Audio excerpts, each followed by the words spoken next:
3:07 on ABC Radio WA. Look, my next guest is a marriage celebrant based in Western Australia. Now, over the coming years, she's going to be remarrying, and I put that in inverted commas, a couple who have been together for 26 years. They have children in their 20s, and they're still in love. The only difference is that one of them has transitioned into a female, and the husband, Rob, is now Robin, who is recommitting to his wife, Carol. Joanne Armstrong, a marriage celebrant who's performing a recommitment ceremony, is with us. Joanne, good afternoon. Good afternoon. Thank you so much for this opportunity, Barry. Tell me, what is a recommitment ceremony?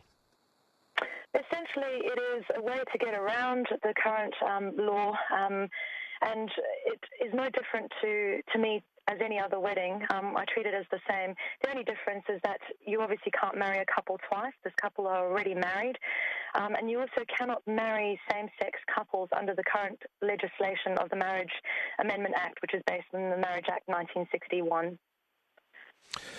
Have you performed recommitment ceremonies for people who have been married and then just decided to recommit? There hasn't been a change of gender involved? Absolutely. It's not uncommon for people to want to reseal the deal or give what's called a vow affirmation as well. The most recent couple were in their 70s. One is critically ill with cancer, and they just thought any excuse for a party. Obviously, having gone through so many life changes, it seemed fitting for them to actually celebrate it all over again. Tell us a bit, if you could, about this couple that we're talking about today. So we have the husband, Rob, who's now Robin, who's recommitting to his wife, Carol, as a female. Tell us about the couple and their family. Such a gorgeous couple who have come through to me via recommendation from a venue. Essentially, they are no different to any other married couple that love one another. The only difference is that despite the 28 years of marriage as a heterosexual couple, through lots of self-learning and self-reflection and a lot of dialogue within the family, the husband has actually come to terms with the fact that he's in the wrong body, and he has always felt that way. So it has been a really difficult, arduous journey, but one where he's been honest with his wife. And despite the difficulties that they've had to go through, they both really love each other. They've been very lucky to help transition and to have his sex recognised on his passport, on his driver's licence, through Medicare.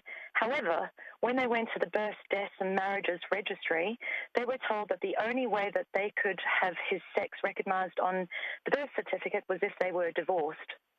Now, you can imagine how they obviously feel with all of this. And not only is it discriminatory, but I think that they're entitled to also take stock of all the massive changes that they've endured, of the fact that they're a loving family. They're not going to get divorced. That's the last resort. They've got the full support of those that love them around them, including their teenager, their kids in their 20s. Tell us about that, if you could, Joanne. What has been the reaction, excuse me, from the children? I think that obviously it's been a huge set of facts for them to grapple with. It's been confusing and confronting. But I think, given that they are a close-knit family and always have been, they love each other. It's quite a simple thing, Barry. And this is where I think, regardless of whether people are gay, lesbian, bisexual, trans, or intersex, they are human just like any other. And for them, it's quite simple.